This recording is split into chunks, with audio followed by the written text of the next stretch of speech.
اسی کے ذریعے عالم اسلام کی ایک مجلس شورا قائم کی جائے جو امت مسلمہ کو درپیش مسائل زیر غور لا کر ان کا حل تلاش کرے، ملت کی عظمت رفتہ بحال کرے اور پوری نوع انسانی تک کامل طریقے سے اسلامی تعلیمات کا پیغام پہنچائے۔ یعنی کہ ان استحصالی قوتوں کا مقابلہ کرنے کے لیے کیا کرنا چاہیے کہ اسلامی ممالک کے مشترکہ مفادات کی تنظیموں کو متحرک اور مضبوط بنانا چاہیے۔ اسی کے ذریعے یعنی اسی جو متحرک اور مضبوط تنظیم ہوگی تمام اسلامی ممالک کی، تو اسی کے ذریعے عالم اسلام کی ایک مجلس شورا قائم کی جائے، ایسی مجلس جہاں پر مشورہ کیا جاتا ہے، تمام ممالک کے لوگ آپس میں مشورہ کریں اور کس پر مشورہ کریں؟ جو امت مسلمہ کو مسائل کا جو سامنا ہے ان کو زیر غور لائیں، ان کو حل کرنے کے لیے تجاویز پیش کریں، مشورے دیں، اور جس کی وجہ سے کیا ہوگا کہ ملت کی عظمت رفتہ بحال ہوگی اور پوری نوع انسانی تک کامل طریقے سے اسلامی تعلیمات کا پیغام پہنچائے۔ اس تنظیم کا یہ کام ہونا چاہیے۔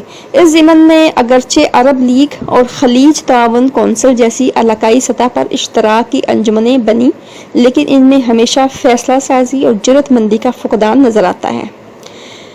اس ضمن میں یعنی کہ اس سلسلے میں جو ابھی اوپر بات ہوئی ہے کہ ایسی تنظیم بنائی جائے جو متحرک اور مضبوط ہو اور تمام مشترکہ مفادات کو ملحوظ خاطر رکھے، تو اس کے لیے جو تنظیم بنائی گئی ہے وہ کیا کرتی ہے کہ اس میں فیصلہ سازی اور جرأت مندی نہیں ہے، اور ان سب کا کردار زبانی جمع خرچ سے آگے کبھی نظر نہیں آیا۔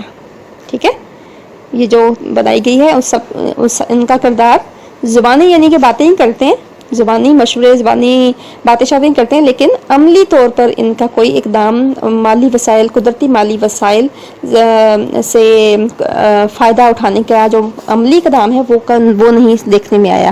خوشنما اور دل فریب اعلانات اس وقت تک بے توقیر ثابت ہوتے رہیں گے جب تک ان پر عمل درآمد کے لیے کوئی مؤثر مشینری موجود نہ ہو۔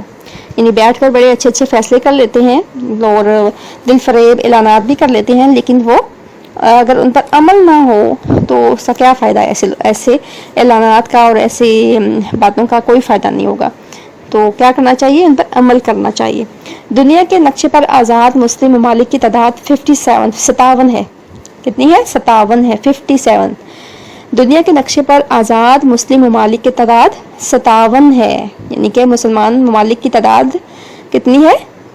57، جبکہ مسلمانوں کی آبادی 1.5 ارب کے قریب ہے۔ 1.5 ارب 1.5 ارب کے قریب ہے۔ دنیا کا 33%، کتنا فیصد؟ 33% دنیا کا 33% رقبہ اس وقت مسلمانوں کے پاس ہے۔ مشرق میں انڈونیشیا سے لے کر مغرب میں مراکش تک اسلامی ممالک کا ایک طویل سلسلہ پھیلا ہوا ہے۔ اللہ تعالیٰ نے ان ممالک کو بے پناہ قدرتی وسائل سے مالا مال کیا ہوا ہے۔ معدنیات، زرخیز زمین، تجارتی بندرگاہیں اور دور حاضر میں ترقی کے لیے جن اقسام کے خام مال کی ضرورت ہے وہ تمام اسلامی ممالک کو وافر مقدار میں قدرت نے عطا کر دیا ہے۔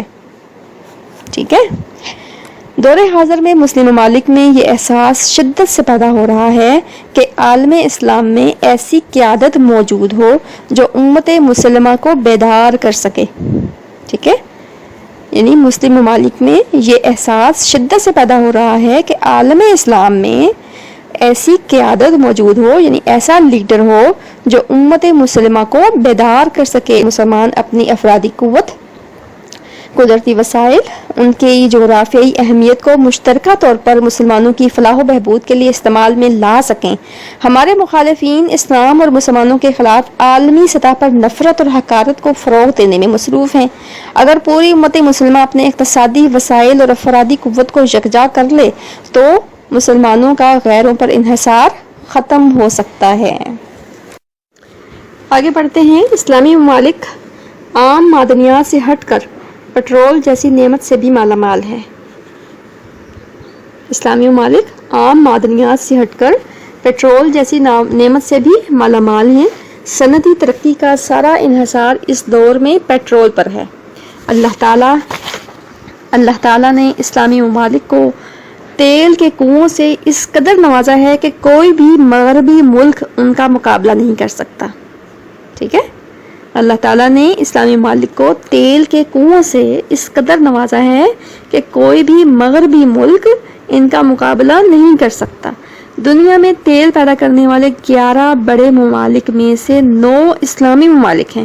ان میں سعودی عرب، متحدہ عرب امارات، ایران، عراق، کویت، الجزائر، لیبیا، نائجیریا اور سوڈان شامل ہیں. مسلم ممالک کے پاس معدنی وسائل کو نکالنے کے لیے تکنیکی صلاحیت نہ ہونے کے برابر ہے. مسلم ممالک کے پاس معدنی وسائل کو نکالنے کے لیے تکنیکی صلاحیت، یعنی ان کے پاس جو مشینری ہے جس کے ذریعے سے وہ زیر زمین اپنے معدنی وسائل کو نکال سکیں، وہ جو مشینری ہے ان کے پاس نہ ہونے کے برابر ہے. یہی وجہ ہے کہ مسلمانوں کے معدنی وسائل پر کنٹرول ترقی یافتہ ممالک کی ملٹی نیشنل کمپنیوں کا ہے. ٹھیک ہے، جو مسلم ممالک ہیں اپنے زیر زمین معدنی وسائل کو نکالنے کے لیے ان کا غیر مسلم جو کمپنیاں ہیں ان کی مدد لیتی ہیں، تو جس کی وجہ سے وہ جو ان کا شیئر ہوتے ہیں وہ زیادہ وہ لیتے ہیں، نکالنے کا وہ زیادہ لیتے ہیں اور مسلم ممالک کو کم دیتے ہیں، جس کی وجہ سے یہ مسئلہ ہے ان کا کہ مسلمانوں کے معدنی وسائل پر کنٹرول ترقی یافتہ ممالک کی ملٹی نیشنل کمپنیوں کا ہے. تو ہیں تو معدنی وسائل مسلمانوں کے لیکن ان کا جو فائدہ کون لے رہا ہے؟ ملٹی نیشنل کمپنیاں جو دوسرے ممالک کی ہیں. افغانستان ہمارا ہمسایہ اسلامی ملک ہے، مسلم ملک ہے. اس کے پہاڑوں میں سونے، تانبے، لوہے اور ٹن اسٹیل کے ذخائر بڑی مقدار میں موجود ہیں. ٹھیک ہے، اسٹیل. سوڈان میں کیلشیم، تانبے اور پیٹرولیم کی مصنوعات کافی مقدار میں پائی جاتی ہیں. قدرتی ذخائر سے مالا مال ایک اور ملک الجزائر بھی ہے جو لوہے، تیل، گیس اور زنک جیسی دولت سے مالا مال ہے. پاکستان میں نیلم، یاقوت، زمرد، سنگ مرمر، چونا، نمک، تانبا، چاندی، سونا، کوئلہ اور قدرتی گیس وغیرہ کے بڑے ذخائر پائے جاتے ہیں. پاکستان کوئلے کے ذخائر رکھنے والا دنیا کا دوسرا بڑا ملک ہے. پاکستان میں پائے جانے والے کوئلے کو سیاہ سونا کہا جاتا ہے. دنیا میں نمک کا دوسرا بڑا ذخیرہ بھی پاکستان کے پاس ہے. تانبے کے ذخائر کے اعتبار سے پاکستان 7واں بڑا ملک، سونے کے ذخائر کے لحاظ سے 5واں بڑا ملک اور قدرتی گیس کے ذخائر کے اعتبار سے دنیا کا 6واں بڑا ملک ہے. ہمارے ملک کی زرعی زمین بھی دنیا کے دیگر ممالک کی زرعی زمین کے مقابلے میں زیادہ زرخیز ہے.